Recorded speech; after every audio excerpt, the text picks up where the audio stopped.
Good evening, Demon fans. Welcome to the Demonland podcast. And unfortunately, it's George here again, not Andy. Just wanted to make a call out to Andy for best wishes. As he hopefully has seen on Demonland itself, there's a thread devoted to his well-being. And if Demonland listeners want to say get well soon, then please take advantage of that. There are a couple of comments this week, firstly from Go D's, who asks, I hope Andy's not out for a prolonged period and you end up having to pay half his wage over at the GWS podcast.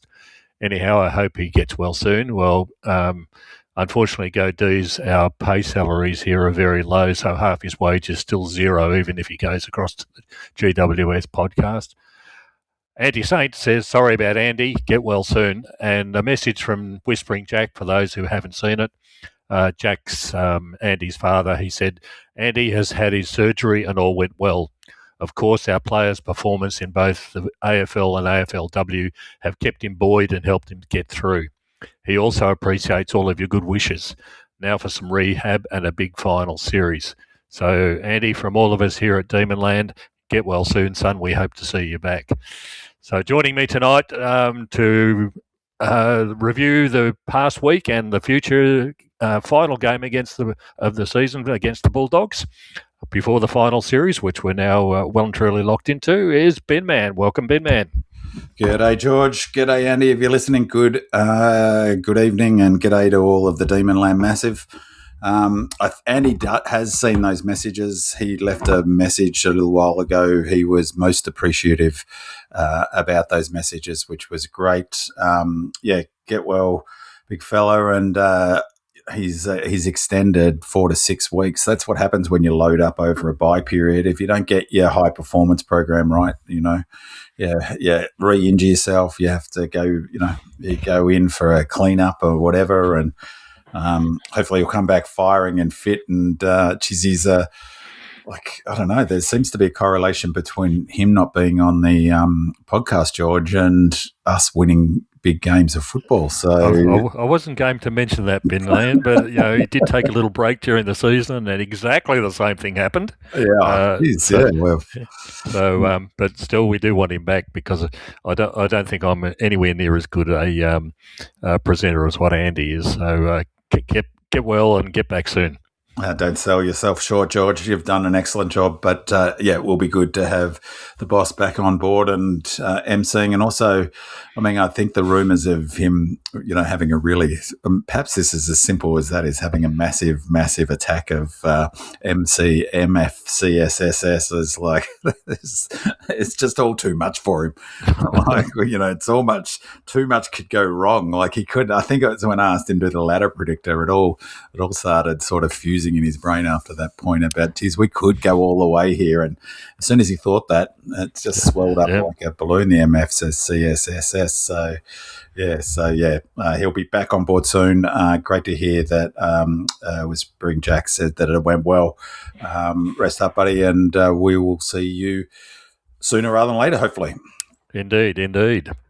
So, quick review of the game this week against Port Adelaide. We finished up being relatively easy winners in the game.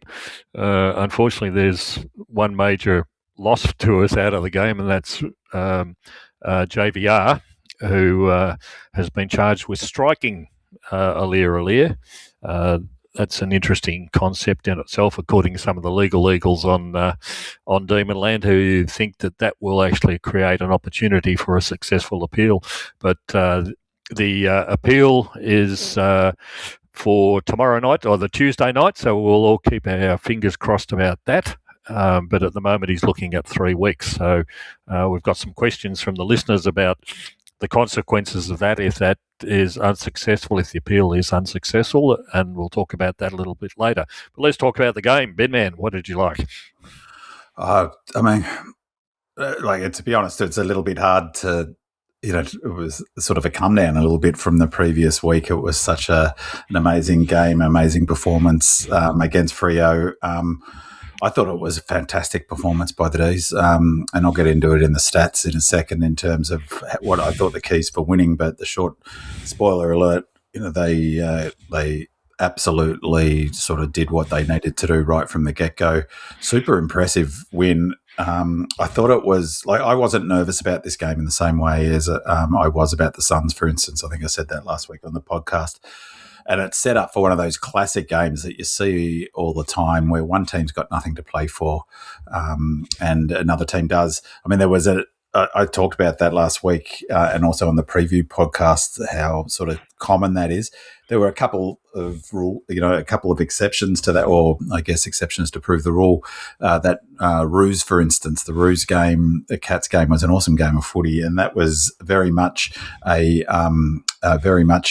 sort of a game where one team didn't have anything to play for except pride, and the Roos were excellent.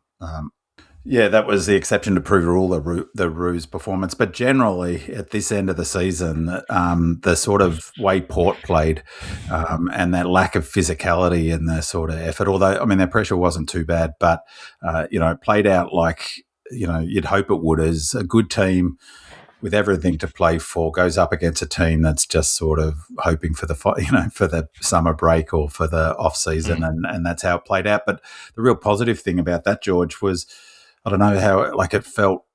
I mean, it was just a really professional performance from the D's. We didn't give them a sniff, and then we played super footy.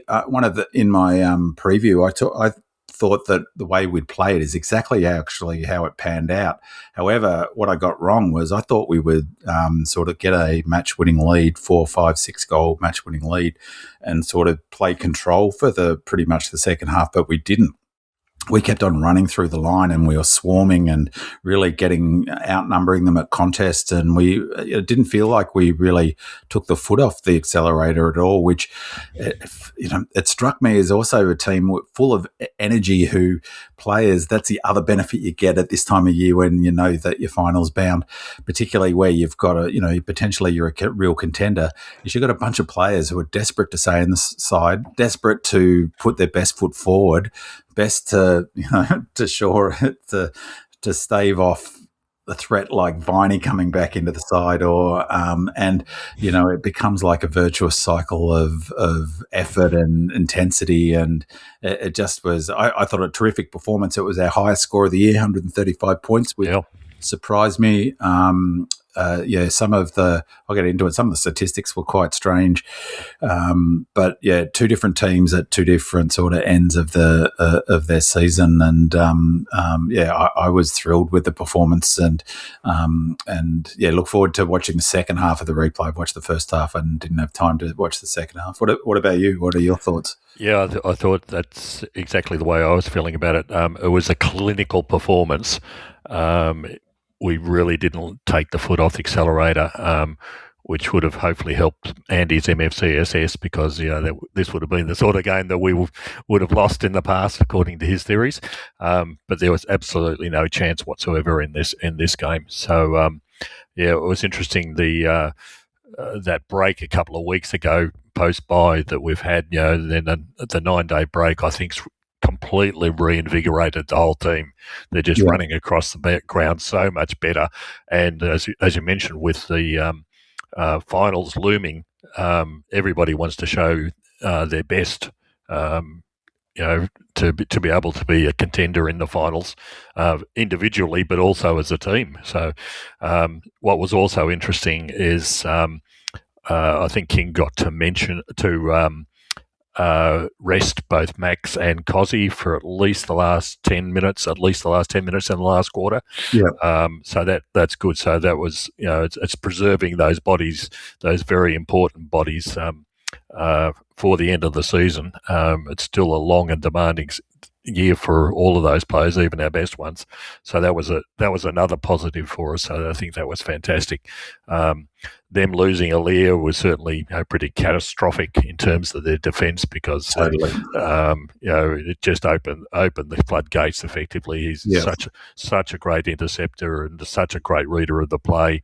They've got a very sparse back line in any case.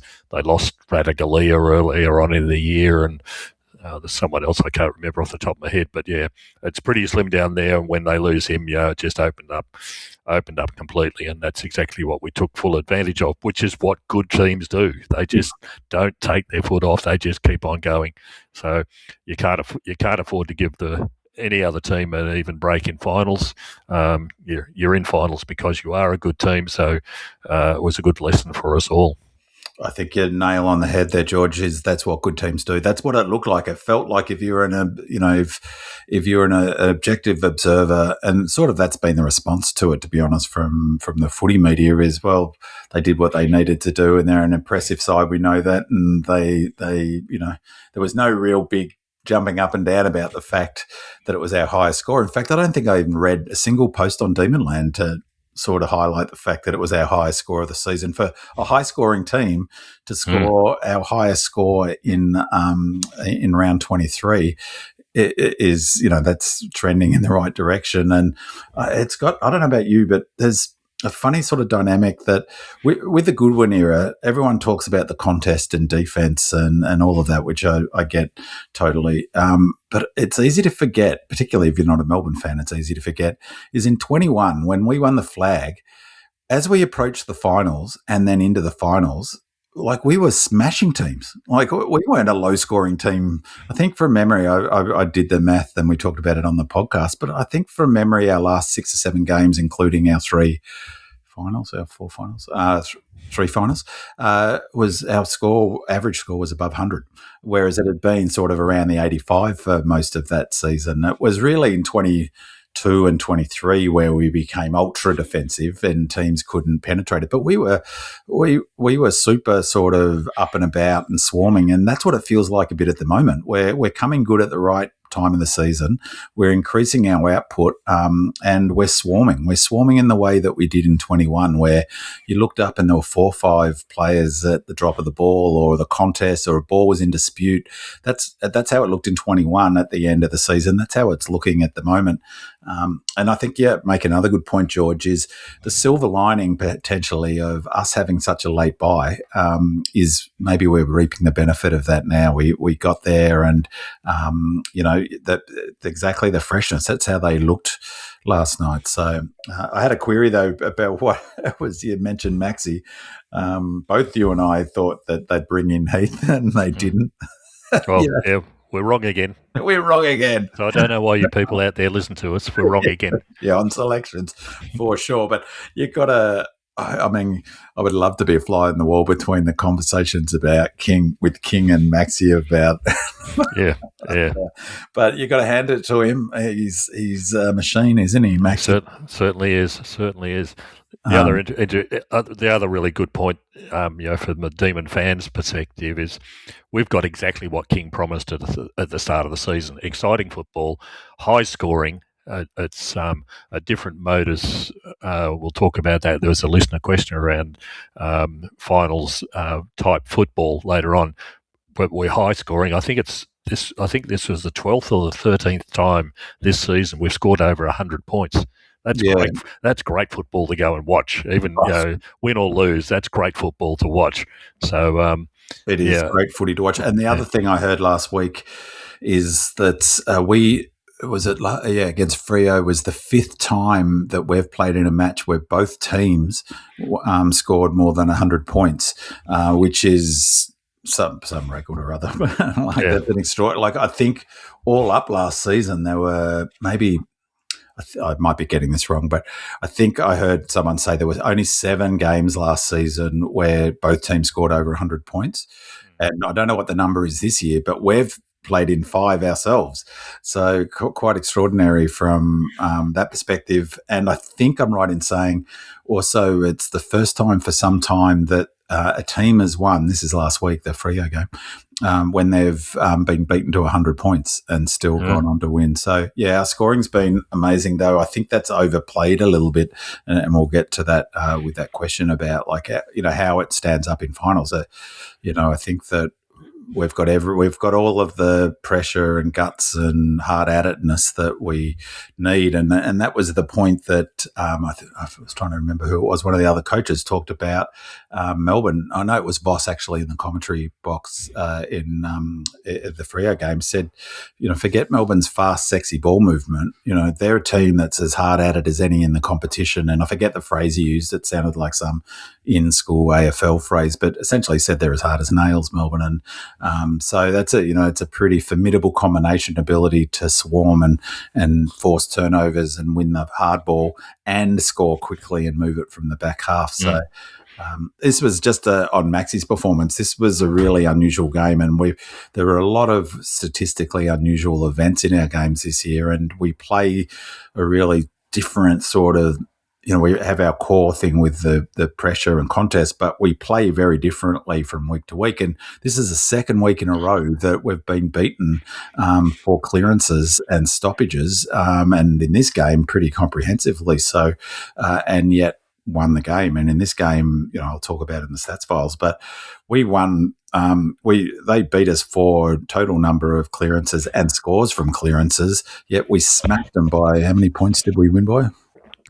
76, wasn't it? Something. Yeah, so it is amazing. So my point really is in the sort of context of Maxi. We didn't even need Maxi to have a particularly dominant performance or our midfield, and we still obliterated the opposition. So yeah, it's probably the same reason as the previous week that it was Raoul getting so many possessions last week, and then it was Jason Horne-Francis this week. It was like him or not, it was just magnificent. Oh, he was good. Yeah. But it's about how you use it after you get it is the question. And they were better than us in that space. So they had, I think I'll do it in the stats files, but I think they were +7 for scores from stoppages. So, they scored more from stoppages. But and Sweet had a huge game. He was impressive, I have to say. Yeah, very impressive for someone. Is it his third club or second? Certainly second club. But and the other one I like to give a mention to was the development of Colton Tolstrup this week. He's from a kid who really almost didn't know what he was doing at the start of the season and getting caught and not used to the pace of AFL. He looks like he's already played 200 games. Yeah. He is just so, and his skills are now being are developing to being absolutely lethal when he gets the ball in the back line, and he's getting a lot more. He uses it so well. We've got Bowie on one side doing exactly that, and we've got Tolstrup on the other doing the same. Our defence was just superb with both of those players, and Lever's playing his best football for probably 3 years with the club. It's just really heartening, and we've got T-Mac holding down his spot, even though he's going to retire at the end of the year, and hopefully Howes is going to be back in the not too distant future as well. So, yeah, T-Mac was great in this match. Yeah. Totally agree on Colt, and it was actually interesting because he's now taken down, he's got a few scalps on his belt in terms of gun Oppo players. Petrarca's one of them. Who did he have in this game? Help me out who Georgie. It was Murphy. Murphy Reid in the last game. In this game, it's on Tim Thingo, who he shut down. I'll think of it in a sec. But he's not just tagging players out. He's tagging them out effectively because he's getting the ball more than they are. And he's just denying them. Yeah, exactly. And his kicking is so good. And it's like I said a few weeks ago, he's got that skill that is really starting to, like of all the best players, that little bit of time. So you'll watch, he sometimes takes a half beat before he makes a decision. And for me, it's almost like the very definition of the difference between the very good players and the good players is you can almost see the split second thought, well, hold on, I'm going to hold on and wait. He delays his handball give sometimes. He's got great peripheral vision.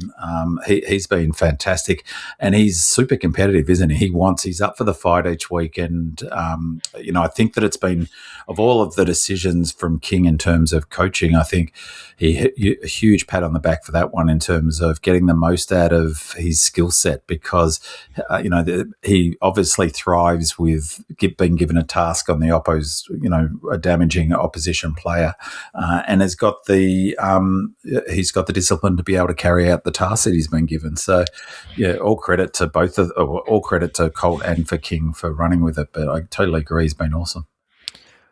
Okay. We'll move on to the Binman stats files now, but there are a couple of questions around stats that I thought we'd throw in here for a start, as a way of providing explanations, particularly around ratings.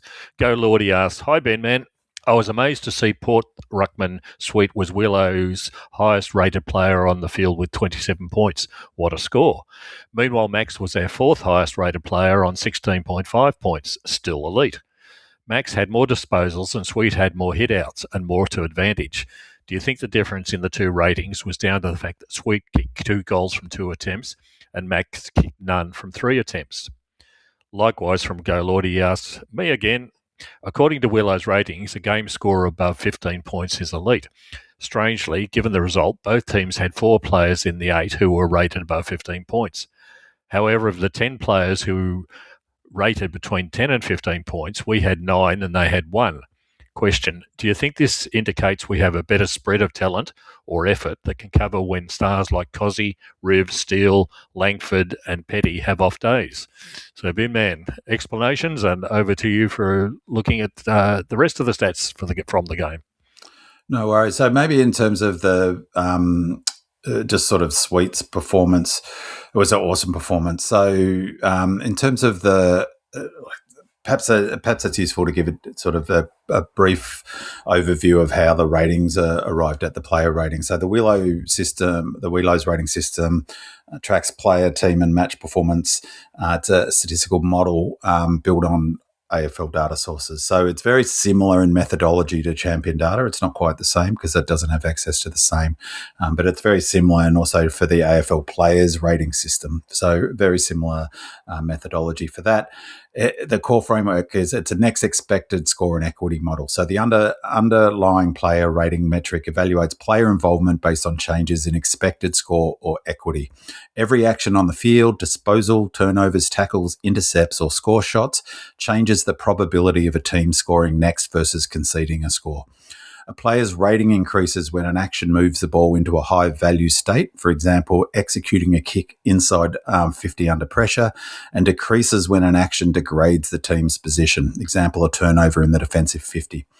And there are metrics that adjust it, that influence it. So pressure factor, actions executed under opposition pressure carry higher potential positive ratings for success and reduce penalties for failure compared to uncontested actions. So the more pressure a player is under when they kick the ball, when they do one of those things, intercept, tackle, turn it over, the higher the score will be, for instance, if they hit a target.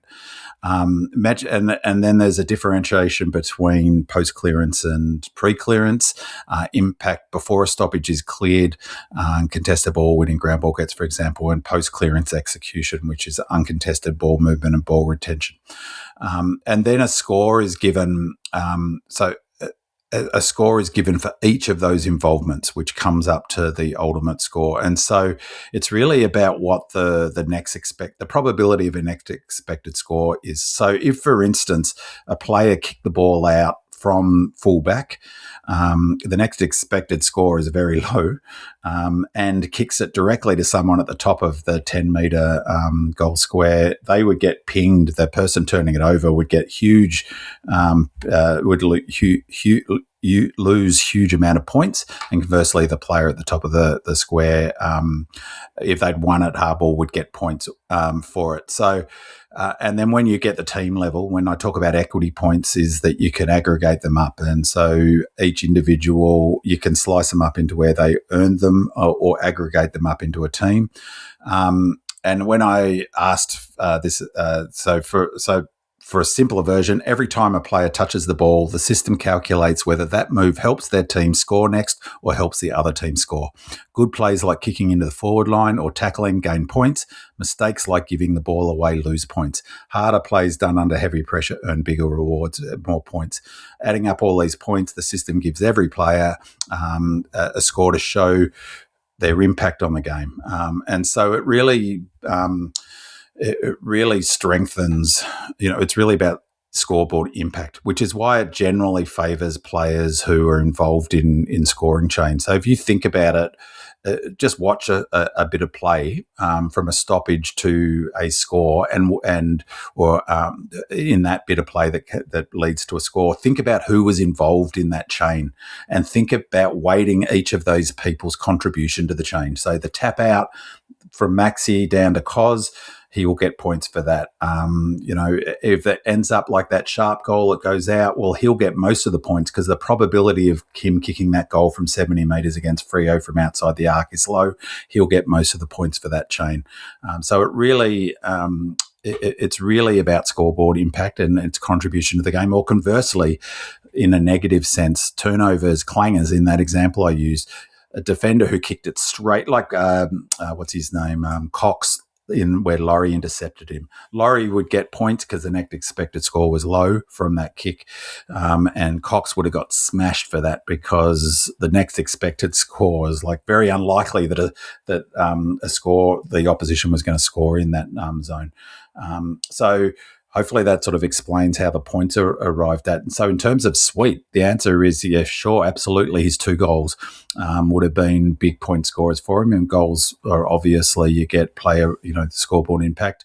But I'd also have to look, I drill down, I haven't had time, but on his score involvements, his score assists, all his tap outs, they got, for instance, as I said before, they were +7 for scores from stoppages. I think from memory, they scored 21 points from stoppages. Sweet would have been involved in almost all of them. We only scored 7 points in this game from centre square, so Maxi would have got nothing for that, whereas we scored 33 points last week. He would have been involved in heaps of those scoring chains.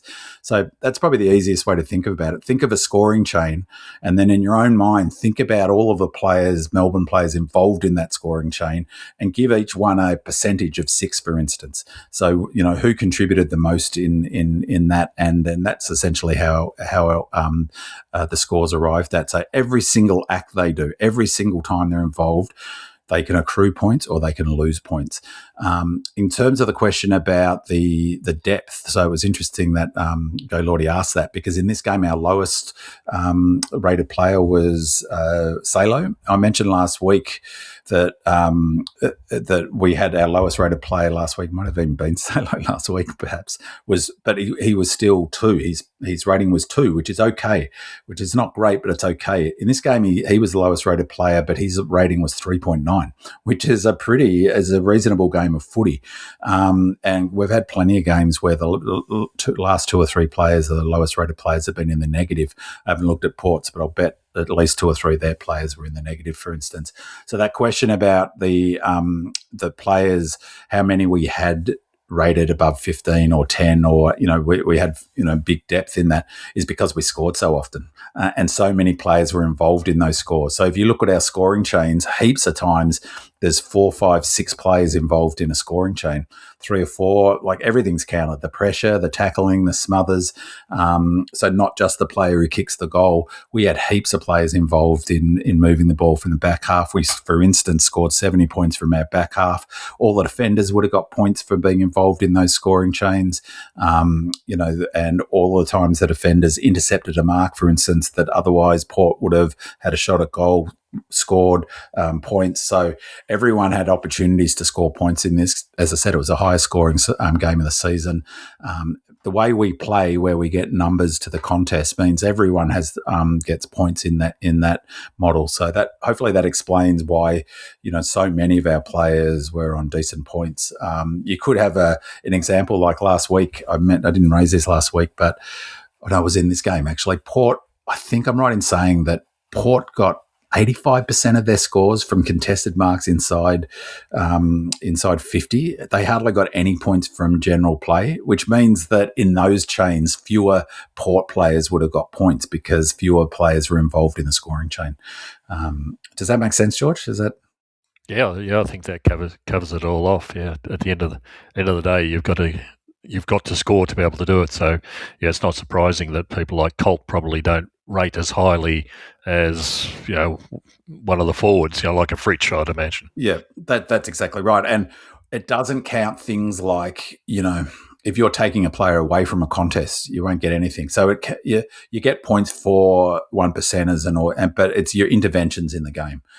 So it does. One of the weaknesses of the model is that it's harder for defenders to score. My counter to that, it's not be an all and end all. It's just a way of looking at who's performing. But the interesting thing is that almost always exactly corresponds with the coaches' votes and the Brownlows so people who criticise the rating system often say, "Oh, well, it misses a defender." Well, show me any of the awards. Show me a single award for the last 20 years where a defender's won, the Herald Sun Football Player of the Year award. So it doesn't happen in other systems. But it definitely does make it's harder for defenders. That's for sure. Is there an aggregate score so that you can compare both teams? Yeah. So that's what the equity score. So you bring all the points together. That's when, so for instance, Wheelos, which I'll speak to a couple of them, is that the total score rate is all of the numbers, all of the players' numbers are added up. So there is, but Wheelo introduced the equity system because that's a pretty blunt thing, as he pointed out on the that very question on Demonland on the stats file thread. He said, well, the ultimate score is the scoreboard is the one that shows the difference between the two teams. But the equity model means that you can look at how players accrue their points. So is it post clearance? Then you can aggregate all of the points your team accrued in the post clearance and work out how impactful a team is in post clearance, for instance, or pre clearance. Or so yes, that's the equity points model that I sometimes speak to. Is an aggregation of all of the players and then sliced up into different categories for the game. So, all right, I'm going to jump into the stats file. I'm going to do it in the reverse order this week. Normally, I start the stats file review with the player ratings, which would have been a nice segue into this, but I'm going to do it the opposite. So, in the preview of this game, I said on my preview pod that I was going to keep it simple because I really felt that the key to winning was playing close to our best footy would win this game, which is what we were talking about earlier, George. When to play our best footy, we play our best footy when we win the contest. And then the other key to winning was start well. So the two keys to winning were the three: play close to our best footy. To do that, win the contest in the pressure battle, essentially, and then start well. Play close to our best footy, and winning the contest. Fantastic. So we were plus 11 for the match for pressure, 180, 169. So impressive, really impressive. Our last quarter was 167, which doesn't sound all that awesome, but given the match was already done and dusted, that's super impressive.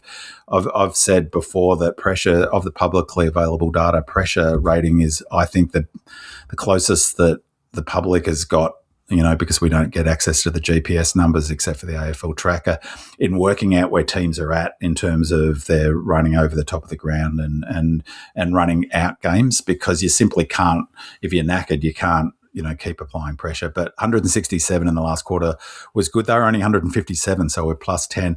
We came out firing, 189 in the first quarter, 176 is this year's AFL average, so above AFL average. They were 173. We're plus 16 for pressure rating in the first quarter. Never looked back after that first quarter. It was almost dead level in the second, -1 in fact. I love this. This is just terrific. King would have loved this. Come out after half time, smash them. They were all right. 181 was their pressure rating, so above AFL average. So it wasn't as if they just sort of turned up their toes. Our pressure rating in the third quarter was 200. Awesome, plus 19 for that quarter. And I thought that was really emblematic of the approach we took to the game. We were really switched on. So won the pressure ratings, great. Contest, we smashed them in the contested possession, plus 24 contested possessions. We had 146 contested possessions. Our season average is 133. The AFL average is 129. So another impressive performance in the contest space. These were the big ones, though. Ground ball gets, we were plus 19. Post-clearance contested possession, we were plus 34 last week against Freo. It was a defining thing in the match. As I said in the review last week, we were plus 38 for post-clearance contested possessions in this match. That is off the charts. That is way, way off the charts. I don't know the answer to this, but I would think there would be very few games of footy where a team in consecutive matches have won more than plus 35 contested post-clearance contested possession, arguably the most important stat in footy, certainly Hardwick believes so. Post-clearance ground ball gets, we were plus 30 for post-clearance ground ball gets. We wanted those ground ball. We were running in numbers. Interestingly, just in the last contest, we were actually -3 for contested marks. We only took 5 contested marks for the match, which is a real anomaly. Looking at those post-clearance numbers in a bit more detail, we were +4 for hard ball gets. We were +26 for loose ball gets. And I've talked about that for the last few weeks. Loose ball gets is when the ball is neither team has it. It's out in the open. It's not being literally fought over by 2 players or 3 players or more. And we were getting to that loose ball in numbers and then being able to move the ball away. So +26 for loose ball gets is an absolute smashing. We had +11 for freeze 4 post clearance, which was almost the same as last week. Smashing them in post clearance leads to inside fit. Well, in this match, it did. Normally, you're sort of winning the clearances is where you get territory. But because we were smashing them post clearance, because we were winning all those post clearance contests, we were getting a forward. Time in forward half was 58-41. So we dominated 62 to 49 inside 50s. The other key was starting well. We certainly did that. So we kicked 7 goals to 44. We're never not in the lead in this game. So we started well, took the heat right, took the air out of their tyres right from the get-go. The crowd, which was pretty small, by the way, Melbourne cop it for our crowd size. It looked 28,000. Is that all it was? 28,000, yep. Yeah, right. Well, Port have got a membership of 70 or 80,000 and more. Mm. Anyway. I said to someone they'll have the black plastic sheets over the seats again for next year. Yeah, well, we copped some stick about our fans. Well, come on, Port, what are you doing? But in any case, the 28,000 that were there never had any, it felt flat, didn't it? Even on the telly. So we started well and we were 57 points at halftime. So we actually only kicked the 2 goals, 1 in that second quarter. But we started well. We kicked 7 goals too. Just quickly, some other notable stats and sort of on this theme. This is a really terrific post on the stats file thread that I mentioned before on Demonland. It's a great thread for anyone interested in stats. Wiley D posted this a couple of days ago and I thought it was excellent. This is part of a longer post. Post-clearance equity points are a huge metric for us. When we lose that, we lose games. In every game we've lost post-clearance equity points is what you're talking about, the equity points before. We've lost in post-clearance equity points. So it's a really huge number for us. In this game, our post-clearance equity points, so why the equity points is good because it talks about the impact of your post-clearance, not just winning the post-clearance, but what's your impact with them as it relates to the scoreboard. We had 192.4 of our equity points. So all of those player ratings, one in post-clearance, it's aggregated up into this one number, 192.4. The key thing is that was plus 105.7 equity points for post-clearance. We are incredibly impactful. When we won a ball in post-clearance in this game, that would probably be I think that would certainly the highest we've got all season. There would be almost no game where a team has got over 200, I think, for equity points for post-clearance.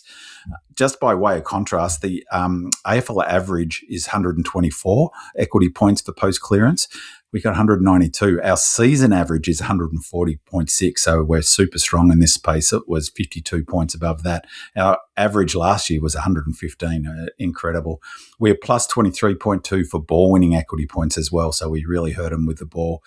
Ball winning, and we use the ball heaps better than them. We're plus 56 for equity points. They're crazy numbers, crazy numbers. So, and that really demonstrates that season average of 140.9 really demonstrates Wiley D's point about how important winning the post-clearance is for us. So it was a great pickup by Wiley D. But it's our running power, our all-team swarm that allows us to dominate post-clearance. It's a manifestation, post-clearance contested possession. It's a manifestation of the way we play. Put simply, we get more players to the contest and win it, and then we go from there. It's why we can put a score on the board even when we lose total in scores from stoppages we have done the last few weeks. And further, Wiley D makes a couple of other great points. We have multiple modes of scoring. We can score heavily from stoppage or turnover, depending on the nature of the game and what the opponent throws at us. And we're able to mix up our playing style week to week. Just finally, a couple of other notable numbers. 111 points on turnover, George. Yeah, that's a real turnaround from the Geelong game, isn't it? It's a 202-point turnaround from that game. Yeah. That's the most by any club on turnover this season. It was, and this is thanks to Wiley D as well, actually, it was 81% of our total score source. Yeah. was on turnover. We only conceded, conversely, we only conceded 28 points on turnover. So our our differential from scores from turnover was a ridiculously high 84 points. On turnover, just on turnover. I mentioned a couple of weeks ago about the sort of things with the stats and being bottom 5 for scores from turnover against. And Montagna was saying on first crack, well, that, no team has won it with that profile. We're no longer bottom 5. So because of that one number, we had 84, 56 to 56 intercept sessions, including 57 to 54 in the defensive half, from which we scored 70 points at Port Adelaide. Could only score 15 from that source. This was the one that was interesting. The Power won the clearance count 44-30. They won centre 20-10. These are raw numbers, and they scored 3 goals, 3 from that. We scored 33 points last week from the centre. And this week we can only manage 7 points. We only scored 14 from other stoppages, and our season average is 24-9. So Port were +7 for scores from stoppages in this game, and yet we won by 70-odd points. That is bananas. Just finally, now the player ratings. I played this game with you last week. So number 1 was Frida. Yep.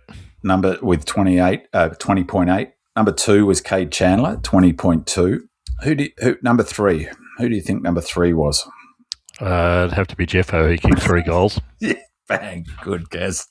Well done, George. Jeffo was number 3, our third highest rated player. He had 20 rating points. Incredible game of footy by the young man. 6.5 of them in the last quarter, 8.1 in the third quarter.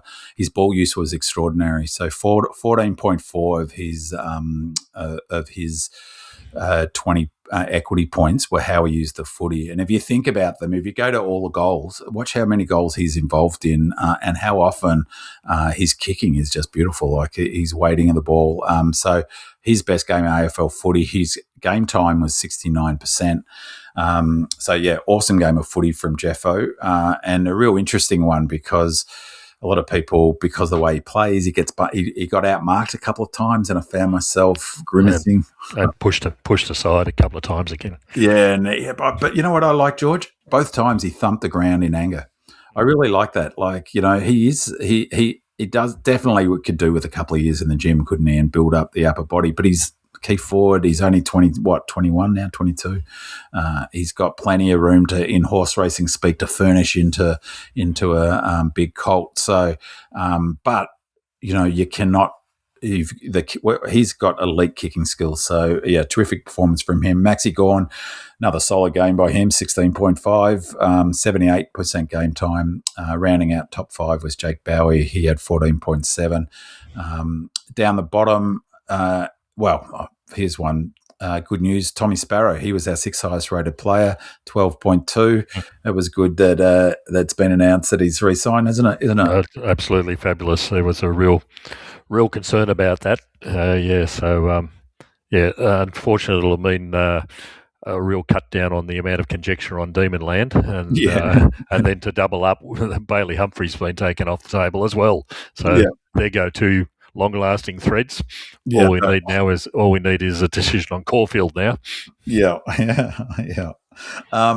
There was actually a question that wasn't. Maybe it's for next week. Is Caulfield? You can give us your insight from what you think about that. Yeah, we'll save that for next week. So our bottom 3 rated player. Well, this is interesting. Our bottom 5 rated players. Let's say our bottom 6 were Jack Steele, Ed Langdon, Cozzy, Harvey Langford, Harrison Petty, and Christian Salem. Christian Salem was our lowest rated player, 3.9. That is a super. I think that's our I'm pretty sure I'm right in saying that is our highest, lowest rated score, if that makes sense. Because he didn't need to do anything. He had probably his worst game for the season. He looked very off. He certainly wasn't sharp in a game that had plenty of opportunity. Given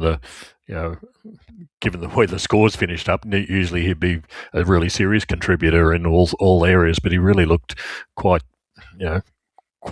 not Cozzy like. He probably still had, 24 possessions or something like that. But he fumbled a lot, didn't he? Yeah, fumbled a lot. Yeah, it's very strange. And he was 82% game time. What was interesting about his score, he got 6 of his 6.5 player rating points from how he got the footy, and he lost. He was negative 0.6 for how he used the footy. So he didn't use the footy at all well. So, yeah, that's the stats vault. Excellent. Okay, we'll move on to listener questions. Thank you, everybody, for contributing this week. As I've just mentioned, we're saving a few questions of the more general types for next week, and probably even the week after if we have a bye. We'll need something to talk about. But the ones for this week, first classic opener from Red and Bluebeard.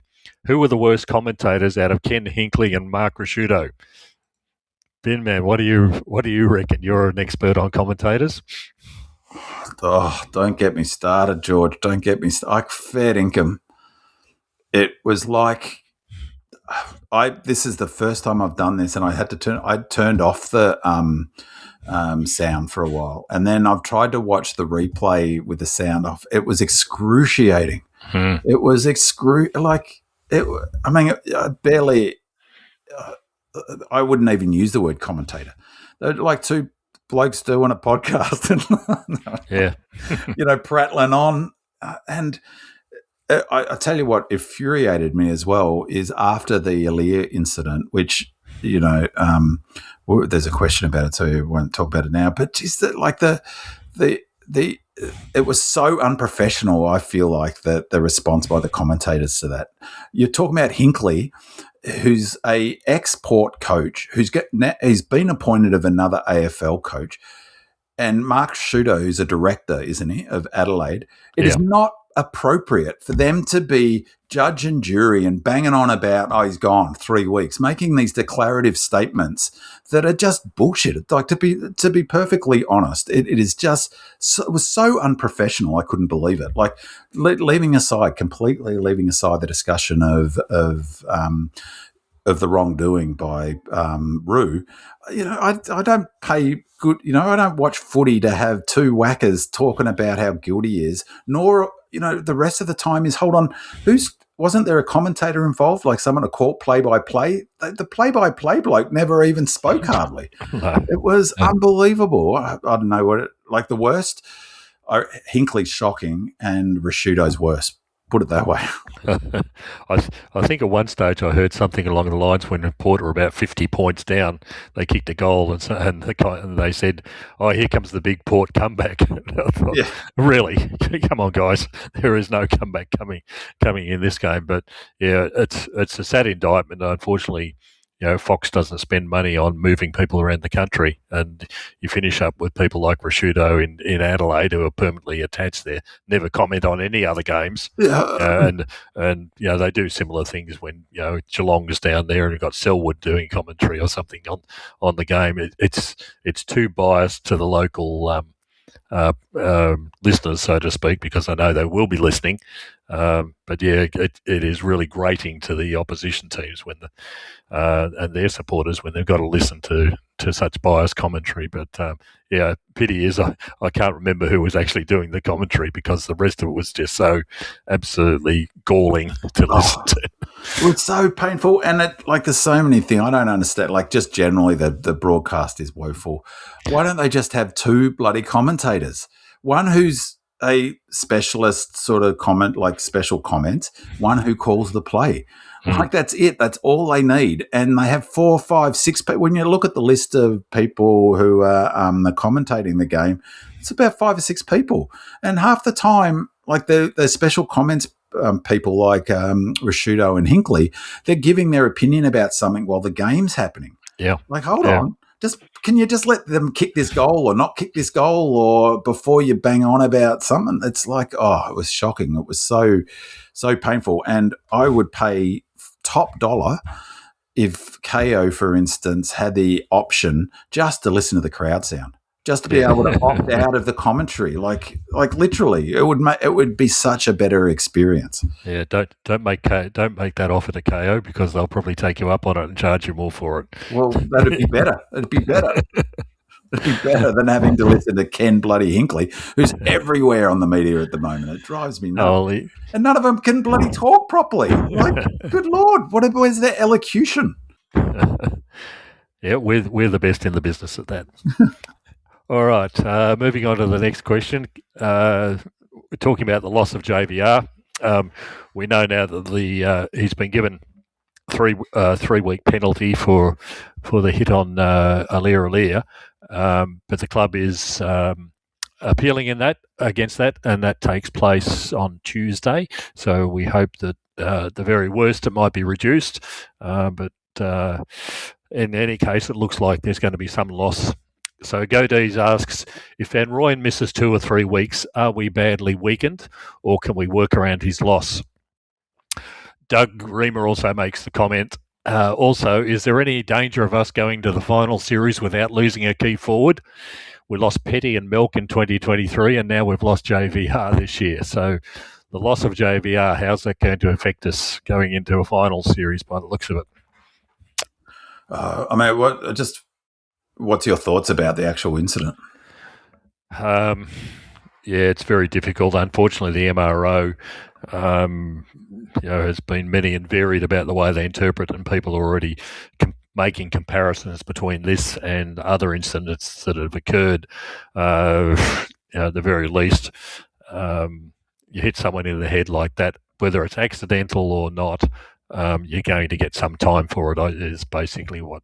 And it didn't look good, particularly when he was on the ground, out to the ground on the ground for a while, and then he was subbed off due to the head injury assessment.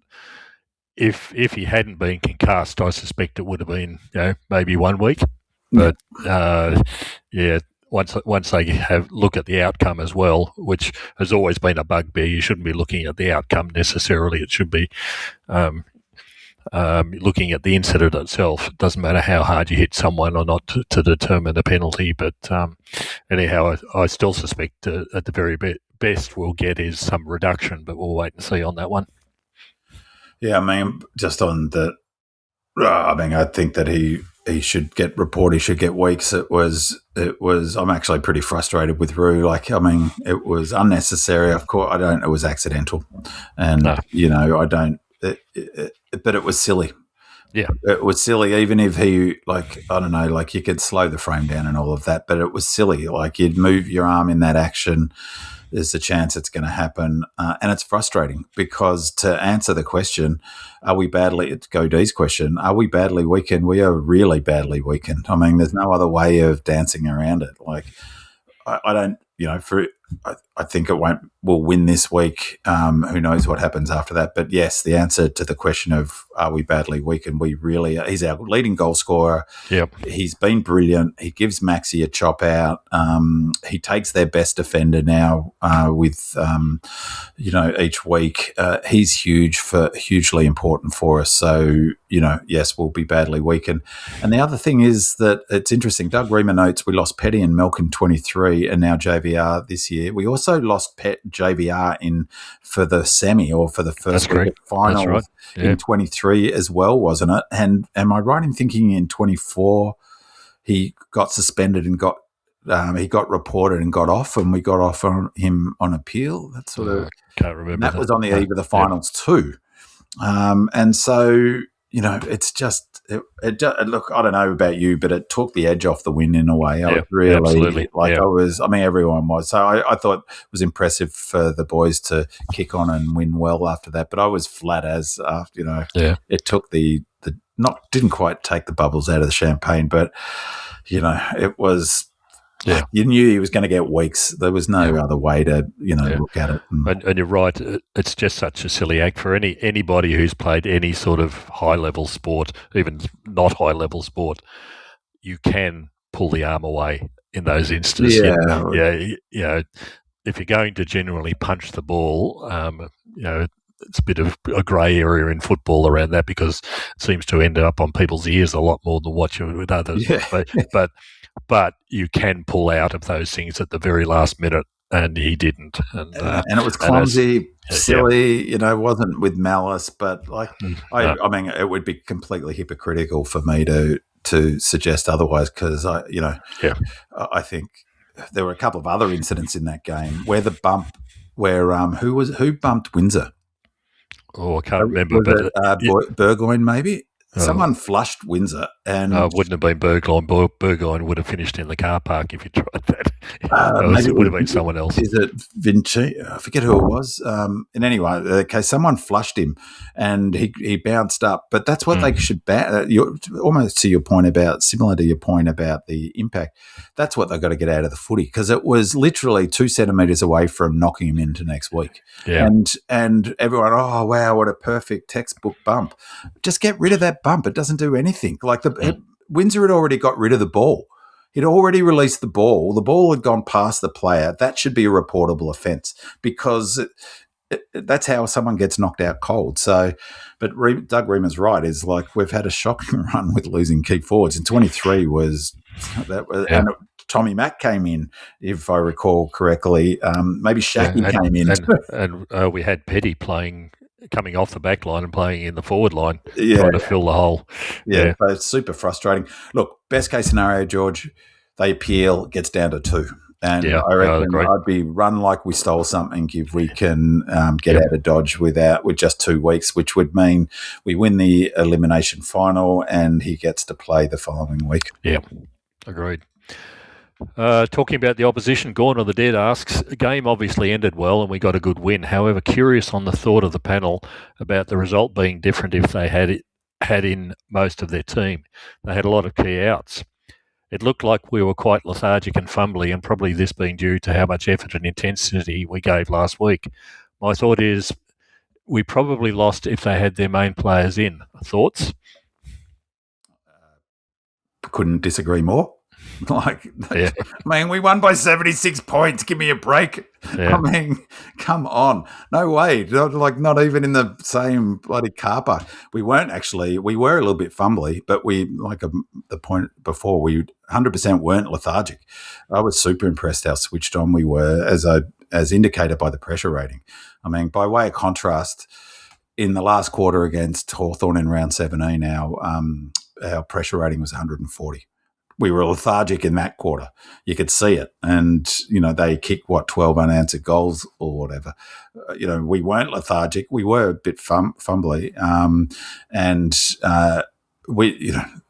We're miles ahead of Port Adelaide. So our best beats their best. And they have a big problem. They're not playing modern footy. It's like Hinckley's infected the joint, is they're not moving the ball from the back half. They had 0 points, George. Not a single point from their defensive half. We had 70. They didn't score from their back half. You can't be. It doesn't matter who you've got in it. System. You can't be winning. You're not a contender in footy at the moment unless you can move the ball from the back half and score. And they didn't score a point from their back half. So, no, I couldn't disagree more. You? Yeah, I'm with you on this one. I can't remember who said it, whether it was Carr in his post-match commentary or whether it was Rashudo or someone like that said, how would Melbourne go if they were missing their captain, their vice-captain and their centre-half back? And I thought, hang on, because Rosie and Butters both out and Aliir during the game, of course. But then you go, we're missing one of our decent backmen as well. We're missing our vice captain as well, and we've got a good contingent of other players injured who would have otherwise been in the team, regardless. Cully, Lindsay, who because of the quirks of the VFL for sure. I mean, none of them are in the Rosie Butters thing. No. So but it's not a 76-point difference. No, exactly. Yeah, and it does point, as you said, to the weakness of Port Adelaide. If two players, two really good players go out, that they could lose a game by 15 goals.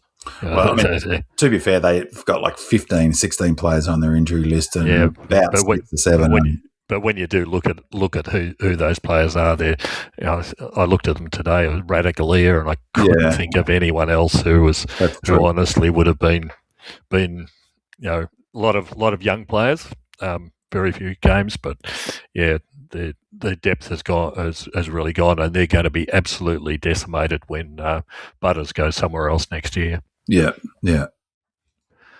The finals team.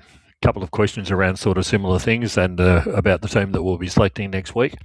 Anti-Saint first asked, Queanbeyan and Demon posted, we have one of the worst defences by scores against, 13th in the league. Premiership teams have stingy defences, often in the top 4 lowest scores against. How much is King Ball the reason we give up so many scores? Demon Jack 14 asks, so exciting that finals is on our doorstep. I really think King's territory and pressure and take the game on approach is made for finals. With JVR inevitably out for a few weeks, who is the best replacement? Do we need to replace JVR's rucking minutes, or can we go small and bring in Melcham? Monocular finally asks, there have been a few negative comments re Jeffo, but I believe he was our third-ranked player by Willow. Surely with his co-forward out is now a massive opportunity for him to step up and show what he's really made of. Does he have it? It's a pity that Luca didn't stand tall today at Casey, as that is his last opportunity to show his wares. Could AJ fill in for JVR? One poster did suggest considering Bison as replacement forward, which could be a surprise move, as he is a great contested mark, though that doesn't address the backup ruck. So while we were talking about the absence of JVR, there's a couple of questions about what do we actually do about it. Looking at the question about defence, I mean, that's true. Like that's a reasonable point about our defence. I think it's actually top 6. So if you're not in the top 6, I think I'm right in saying North Melbourne are the only side in the last 30 years or something that have won a flag with a defence that's outside the top 6 for points against. That's definitely an issue. How much is King Ball the reason we give up so many scores? That's definitely a factor because it's high risk, high reward. You turn the ball over. The game is about turnover. You score 111 points on turnover. There's plenty of opportunities, although they didn't take them in this game. But it's a risk reward situation. So it definitely is part of it. I think it's worth noting is that we've got a new defensive unit. We've improved in that space. Defensively, we're getting better. We were like 17th in the AFL for scores against for a big chunk of the season, first third. So we're going up. As I said before, we were bottom 4 for points scored against on turnover, which is an important one. We only gave up 28, and we'll be outside the top 5 if we don't give up any more than 40 next week. I think it is definitely a function of moving it fast.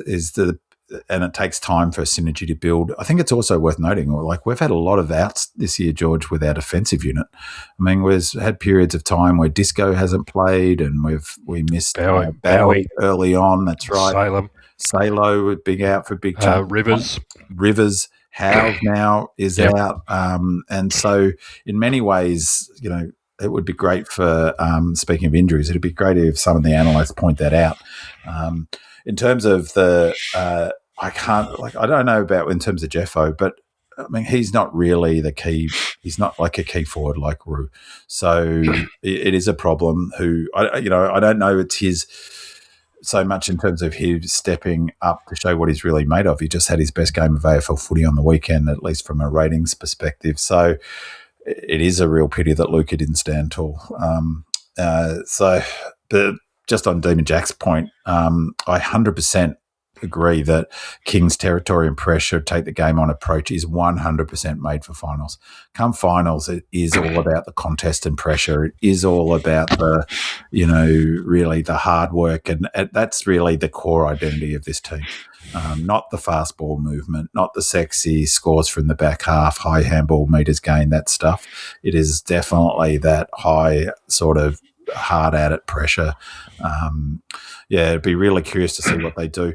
Bison, by the way, for listeners, is Langford. So I don't like the idea of him going forward. You don't take him off the wing. He's been so brilliant, and he pushes forward anyway. So part of his role is to push forward and be a marking option. Yeah, it'll be interesting come finals, because I was just wondering whether looking at the past about what has been successful from a defensive point of view in finals, whether this might be a year that it goes the other way. You've only got to look 2 weeks ago to when we played Fremantle, top of the ladder, and the scores in that game were some of the highest in the whole season. That do you really need as strong a defence, because the opposition are playing such a pressure forward game that almost all defences will fold in front of it, and it becomes going back even further to the Malcolm Blight era. We'll kick more goals than you, and we're going to keep winning. It's as simple as that. It's served us well so far this year, and our defence is perfectly serviceable. Fremantle's defence is perfectly serviceable. They're the best. They're fantastic. But it's their attack, and our attack that have been winning the games. Kick over 100 points, you'll win most games. And as I've talked about, kick them in bursts when need be. Like the Freo Adelaide game really highlighted exactly what you just said, because Adelaide are the best defensive team in the AFL, and on a bunch of numbers, but in particular the main one, they've conceded the least number of points. I think I'm right in saying that, and it's Freo second. But Adelaide don't have the offensive weapon, so there's not much point defending if you can't score over 100 points. So you're right, and that goes to my point. I can't remember if I said this on the pod last week. I did on the preview pod. It goes to my point about those historical data points. Is they are a descriptor of what has happened. They aren't a definitional thing of what will happen. They talk, they give some idea of what's probable to happen. So whilst that defensive, it's true that teams outside the top six haven't won flags, that may well change, because I got this wrong on the preview podcast. I got my years wrong, but 2 years ago, it was written in stone that teams don't win outside the top four. And when people put up the Dogs as being an example, they say, well, that was exception to prove the rule. For the last 15 years, that was like a rock solid, well, you can't win from outside the top four. 2 years ago, that's exactly what Brisbane did. They won from fifth. So things change, and you don't notice till afterwards a little bit. So you might be right, George. It might be that, we can be the exception to prove the rule this year. Yeah, it'll be a nice one, and I think we'll talk about it later about the ins and outs. It's going to be difficult. Well, it's going to be impossible for us to replace Roo. Our options, AJ, Kentfield, no matter whether you agree with it or not, they're second level. Second level. Yep. So while Roo's not there, the hope is that we've still got Petty in there, who's been absolutely magnificent. He will be our prime target, and someone like either an AJ or a Kentfield, or if they choose someone else, is probably only going to be looking at number 3 in the role. So, but even so, losing Roo is really really critical, and Jeffo just has to step up to fill half that void that exists. Yeah. Well, but step up, but. Let's not. He had a great game on the weekend, so good on. And he's been, he's been performing much better. So, he's the best 23 player. He's not coming out of that side even before JVR's injury. But I can't see AJ or Kenfield coming in. But we'll touch on that a bit later. Okay, that was the game that was. Both Binman and I went off to see the AFLW match out at Icon Park. I should call it Princess Park. We don't give ads away free of charge. So out at Princess Park last week, it was an enjoyable experience. I convinced Bin Man to come out to the outer with me, so we sat on the outer behind the coaches' boxes and watched the game go on. It was a good win to the Demons in the end. 9-6 to 6-5, although at three-quarter time the scores were absolutely dead level, and we just ran over them in the end, thanks to, I think, to a couple of individuals, particularly Hanksy, who just seemed to be in everything in the last quarter. Kate Hall was just magnificent through the whole game, and we saw the highlights of a couple of new debutants for the side. In Mia Austin and who was the other one? Hose was injured. Hose also played, but Mia Austin was a real highlight for the team, kicking 4 goals. Thank you very much, Carlton, for sending her across to us. We'll look after her very well, much better than you did. But she was terrific, wasn't she? She was just fantastic. Really. Yeah, in the end, yeah. And the real pity was, unfortunately, Jacinta Hose, who was taking the ruck role, while Lauren Pearce is out for another 2 to 3 weeks at least. She injured herself in a ruck contest, really badly twisted her ankle, and was last seen in a moon boot at the end of the game. So we hope that it's just a twist of the ankle and nothing more. So did you enjoy the game, Bin Man? Oh, very much so, George. And I've said this last year about the AFLW is I really enjoy going along to the game, and in a way, in some ways, it's more enjoyable than the men's footy, at least in terms of the atmosphere. It's such a it's such a warm atmosphere. And initially, before I came across to sit with you, I was sitting in a section. There are a whole bunch of I presume players and sort of people associated with the club, and the energy in that group was just fantastic. And you know, the sort of, I don't know, like it's just a really warm, inviting environment with young people, women, diversity. It's terrific. And I have to say, it was a Hawthorn home game. It felt like a Melbourne home game. Huge shout out to the Demon Army. They were awesome. It felt, you know, I felt sorry for the Hawthorn cheer squad up there in is it the Heatley stand or whatever it is down the end of the Oval, yeah. They had to spread out with their flags. They did their very best, but ours looked like it felt like, you know, 1979 all over again, Princess Park with the crowd. Although, just as a negative, like I expected more people to come and watch it. It was only a couple of thousand people, and that was a bit disappointing. So I don't know. It was like I think it wasn't promoted very well, was it? And you know, despite the AFL, what the AFL might think, you know, Thursday nights are always difficult. For, you know, even for young kids, even if the game's not as long as the men's version, if you finish it, you know, what was it, probably 9:30 or something at night, 9 o'clock even. Yeah. I can't remember. By the time you get home with kids and things, they've got school, people have got work to go to. You know, the easiest thing is if you want to watch it is on the telly, although the telly numbers were down apparently from what the AFL would have liked. But even so, it's a great experience. It was a great night. Weather was perfect. Conditions were great. No wind. The surface is an absolute delight. The rest of the place is decrepit from the 1940s. You don't want to go near a toilet or anything like that during the game. Keep away. But, even so, it was a great effort. I was particularly impressed, and I didn't realise until the end of the game, Taylor Harris was back to her best. Oh, she was terrific, wasn't she? And I think she took 7 contested marks. It was just ridiculous. She's she was important because when Hose couldn't ruck, she took a fair chunk of the she had to take over.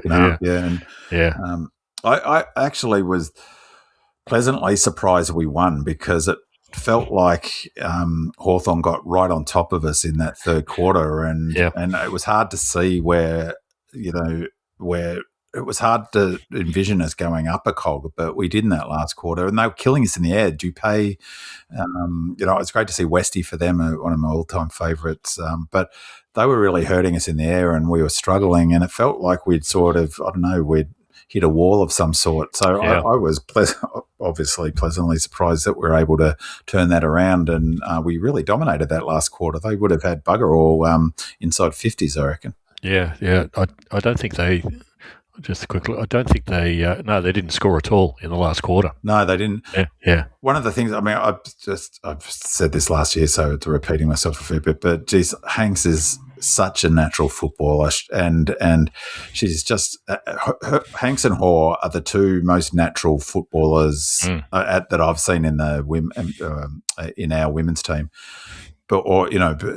or any of them really, like the men as well. They're just such natural footballers, and Hanks is brilliant at using her body and a low to the ground and the way she collects the ball. And Hoare took a beautiful mark down at the I guess it's the the training end or whatever it is, or it was just a tough pack mark. But I had my binoculars on her, and she just positioned herself so beautifully and took that contest. And just the other thing about the AFLW is maybe a Saturday afternoon or something. As I said to you at the ground, it's the lowest of low hanging fruit for the AFL to put some money into Icon Park and play most of the AFLW game, or as many as possible, the AFLW games there. The surface is great. The ground's not too big. It's protected from the wind.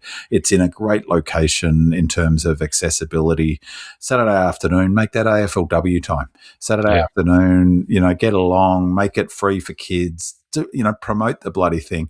And just a final thing is that you cannot tell me, I just won't wear it, that the AFL decided to not have, it was really frustrating me, the coverage in the media about banging on about why are they running with an AFLW game on Thursday night, not having a men's free-to-air game. Well, leaving that aside, and I just will not come at the idea that the AFL did that deliberately to give the AFLW clear air. I suspect that they got themselves all turned inside out with their bloody fixturing, and they couldn't work their way out of a hole with it, with 5-day breaks and 6-day breaks, and they hadn't set the time yet. That's much more likely. The way they're bloody killing the golden goose and not promoting the game, that's much more likely than them consciously deciding to give the AFLW free air on a Thursday night. Yeah. Finally, I'd just like to give some credit to the back line again. Talia Gillard is just absolutely magnificent. She's fantastic, as the fullback. She just saves goal after goal after goal in every game that she plays. We're really missing Maeve Chaplin down there as our second main defender, but again, the girls held up really, really well. Particularly. Sorry to interrupt. She's gone completely blank. Who was our gun midfielder back from serious knee injury? Liv Purcell. Liv, if you're listening to this. Yeah. Wasn't she awesome? Yeah, 32 possessions, I think, on her first game back. Just fantastic. Yeah, tough and hard at it. And the other shout out I'd give is to a player that I've been worried about a bit in terms of seems to have plateaued. Is I thought Bannon was more influential than she's been. Hopefully she has a really good season, because it seems like she's plateaued a little bit in terms of her progression. Yeah, probably the game's changed so much from what it was a couple of years ago. You just don't get the easy out backs, which suits someone who's a first-class runner. You can't have competition all the time. So and that's true. And it was really good to see on both sides how many more players just seem like natural footballers. So Hanks is standing out less and less. Yeah. I can't remember who. I think it was Dees in October. I had a conversation with Dees in October and Megs also as well makes some reports about the AFLW, and they noted that this was the first year that the girls who would have been 7, 8, 9, 10 at the time AFLW first started are now 17, 18, 19, and they've been playing AFLW all their lives.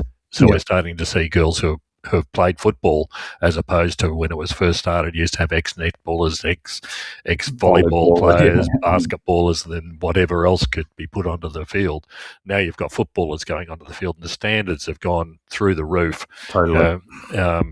Like I think I said to Bin Man the other night, Taylor Harris was probably the only woman in the whole competition who could kick 50 metres when it first started, and now everybody's, every team's got players who can, probably half a dozen, even 10 of their players can kick 50 metres because they've been playing football for 10 years now. So. Yeah, it's funny you should mention that those comments by Dean October, because there's an excellent post they've put on in the AFLW, in one of the AFLW threads on Demonland that goes to those numbers. And I was thinking about, maybe I'll do it next week, is to reading it, because it talked about the categories, and I forget which game she was comparing it to, but the average game experience in the Melbourne team lining up was not a million miles off Port maybe, or one of the AFL teams in terms of average games. And the point being made is that it's exactly as you're saying, is that you're getting players now who are coming up having played junior footy, but are also starting to put 50, 60, 70 games of AFLW games together. And just the final comment of AFLW, as I said to you at the ground, one of the great things, I don't think it's been treated well by the AFL, and it would be ideal that each team would play each other twice. So the conference idea is that's still on this year? Am I right? Is it still conference, or is it they're playing? Maybe that's changed, but I should know that. But is each game has real meaning, doesn't it? Because they don't play so few games, is that each game has a real, winning, particularly against another contender like Hawthorn. Each game really means something to win it. Okay, so finally, just to remind everyone, AFLW this Sunday, the 23rd, at 2:35 at Casey Fields versus GWS. So get there if you can. Okay, Casey review. The Box Hill Hawks gave Casey a bit of a thrashing, 112. Did you go, George? Yeah, I went there with a couple of Demon Landers. 112 to 55. It was an interesting game. It was an easy get to for me because it's only a short walk, 10-minute walk away from home. So unfortunately, the ground's under development. They're building a new grandstand. They've been doing a lot of earthworks and things like that. So a quarter of the ground at least was not accessible, and there's nowhere to sit. So you've got to stand. So a couple of us managed to sort of sit behind the goals where there's an elevated earth mound or whatever, and watch the game from there. But excuse me. It was an interesting game to watch from ground level, compared to where I usually sit. Once again, it's great to see sort of the second level AFL games going on. Hawthorn have got a lot of talent that they're not using, or they will be using in the next couple of years. They have got some seriously good players. I think they had 17 AFL listed players on their side. As did we. And we did much the same, which sort of tells you where our lists are relatively. That the depth drops off pretty quickly, but there's some fabulous kids playing for Hawthorn. While we lost rather badly, we were in the game up to half time. I think it was only a couple of points at the halfway point, but or close to the halfway point. But then we kept kicking points and they kept kicking goals. 6-19. Yeah, it was just. We had 25 scoring shots to 27.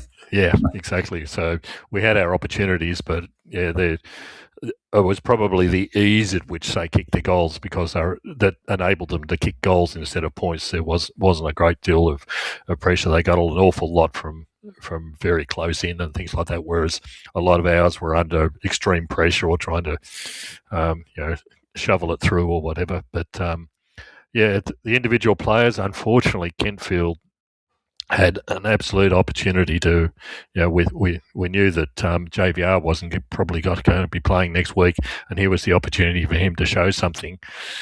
I don't think he got a great deal of opportunity in the first place, but he really had no impact on the game whatsoever. He was clearly frustrated and gave away 2 horrendous 50-metre penalties, taking players out behind the play or after they'd delivered the ball, which was totally unnecessary. And he was obviously very frustrated and did no favours for his selection next week and maybe for the rest of the season, given that this was Casey's final game for the season. Let's have another bye. So thank you, AFL, for that. The other interesting ones that everybody was keeping an eye on was Jack Viney. It's good to see him back playing. Jack was Jack, typical bully and around the ball. He obviously wasn't playing huge game minutes. I don't know the exact numbers, but he was getting certainly good rests during the game. By the end of the game, he was pretty well cooked. It was obviously his first game back. He had a kick for goal from about 30 metres out in the last quarter, I think it was, and he really, really struggled to make the distance. He as Jack does, plays at 110% all the time, and I don't think he's quite ready to go for a full AFL game yet. The interesting one was, for me, of course, was Xavier Lindsay. He was just magnificent. If he is fit and healthy, and has got sufficient miles in his leg, he is an exquisite kick. He was just brilliant, or just beautiful around the ground. So if he is available to be selected this week, he would definitely be the one who I'd be looking at. Latrell Pickett was disappointing. Very disappointing. Very disappointing. Kept getting caught trying to do too much in the game, which was really annoying. Had plenty of opportunities, but yeah, just I don't know whether it could be the the long season that he's had in his first season, but yeah, he definitely wasn't up to the pace of even this game. No, he was poor, wasn't he? Yeah, which is a real pity, because once again, there's opportunities. We're coming into finals, exactly, and you're blowing your chances if you put in performances like that. So totally. Yeah, it was disappointing. A lot of the other players, AJ, I thought was interesting. As we watched the game, I thought Kenfield would have been an obvious selection going in for this week, but AJ better, yeah. He put in a very serviceable game, and Heath was badly beaten in the ruck by Reeves, who's a good ruckman. He's a big boy. Geez, he's huge, about 9 foot tall. Yeah. So Heath was well and truly beaten, but Heath also didn't do much around the ground. Whereas at least AJ competes in every single opportunity, and he runs and he hits bodies, and he's certainly put his hand up for this coming week. But overall, it was. It was good to see VFL footy up close, particularly close to home. But yeah, there's a few people blew their opportunities, I think, and this week, and a few have put their hands up. So yeah, I watched the first 3 quarters, and my feeling was funny in the first quarter or the first half, but particularly the first quarter. It felt like there were a bunch of those players who might think that they're a chance of making finals, who looked like that feeling overwhelmed them, and they were. This may be unfair, but felt like there were a few selfish decisions, a few things where they were playing for, I don't know, like they fumbled. It felt like they were under pressure in a way that they weren't under pressure, if that makes sense, in terms of like they were, they're playing finals. Hawthorn, we're not anywhere near it. So, but like some of our fumbling, some of our decision making, it just felt a little bit like players wanting to tell the coach I'm in, but then in doing so, stuffing it up. And for me, I was looking for, players like Latrell. Latrell was really disappointing. I was really disappointing in his performance, but I was also disappointed in Xavier Taylor's performance. A couple of his decisions struck me as like, I don't know. I wasn't impressed with that. I wasn't impressed with his performance. So, I wasn't impressed particularly. I mean, Melksham's Melksham, so he, but he didn't do anything to say pick me either. No. Henderson didn't really do. I mean, really, to be honest, the only player who's in the frame, Viney, but Viney, I don't think is ready. Doesn't look ready yet for AFL, and not even as a small pressure forward. I think they'll need to give him another whatever they do this week. There's talk about they might play another AFL team who has got a VFL team who have made the finals, but I don't even know who that is. But 100% right. Xavier Lindsay, he not only looked a cut above that level, he looked like he's easy to forget how good he is. That goal he kicked was just magnificent kick. Like, it was a beautiful kick, but his decision making, his handballs, he's just looked 2 or 3 levels above VFL levels. Yeah, so, absolutely. Yeah, stood out by a long way above everyone else. Surely comes back in this week. Yep. So, talking about ins and outs, we've got a game coming up against the Bulldogs this week, and this is going to be an interesting one given the ladder positions of the relative sides. Binman and I were talking about this beforehand. There's almost no incentive for the Bulldogs to put in 100% this week. That's not going to really. It's not whether they win or whether they lose. They're not going to be moving up the ladder. The only thing that might change around them is the positions of the other sides, relatively speaking, which they can't control. So for this week, and I remember a couple of weeks ago when the question about resting players before finals was raised on one of the programs, I think it was AFL 360. They had Stephen King and Luke Beveridge on about this exact circumstance. What do you do when you've got nothing to lose in a wild card round, and you've got the game coming into the wild card round? What's your responsibility as coaches? And Beveridge was quite clear that his responsibility is to do the best for the team in the finals. It doesn't matter about the home and away. It's for finals. So if he needed to rest players, he would do so. So it'll be interesting. What are your thoughts on the way that the Bulldogs will approach this game, Ben? Who knows with Beveridge, but it's like he'll rest whoever he thinks he needs to rest. Like Bont, for instance. There's no chance Bont plays. I wouldn't have thought. I mean, now he will play, of course, because I've said that. But like, that's part of the thing. Like last week, what do Port have to play for? If a player's had a sort of rough season, is really keen to make sure that he has a good pre-season. I'm talking about Port last week, and there's a 50-50 ball, and a Melbourne player and a Port player going at it. Who's got the more incentive to win that footy? And it's a bit similar this week. None of these doggy players want to get injured for a start for next week. And as soon as you take we have to win this out of the equation, it makes it very hard psychologically for a team to win if you're playing against a team that has to win. And so we have to win to get top 6. And I can't see us doing anything but approaching this game with full attack and with our very best team, whereas what Beveridge will do is, wouldn't shock me if he rests a Richards or something. Or, I mean, who, by the way, was amazing. I think it's the highest rated game ever by a Bulldogs player.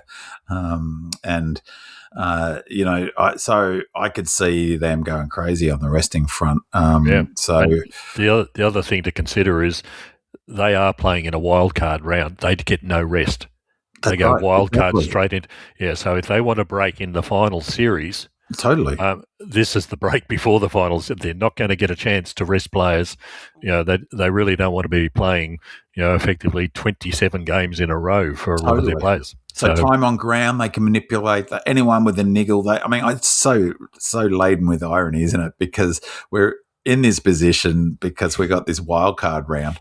That if they didn't have a wild card round, there would be a genuinely elimination game for these two teams to be playing for 8th spot potentially to play the final. When I say these two teams, sorry, Pies and the Doggies, for instance, to be potentially fighting still for the 8th spot. But that's exactly right, George. Dogs can't go out of the top 10. They can't go up. And so they can, except in those other games that, I think Carlton has to beat Freo, is that right? And then there's a couple of combinations, yeah. So I think that's the only spot they could go up to is 9th. Or in any case, they can't go out, and that's exactly right. And they don't have a week's break. So if they've got a view, and I saw that 360.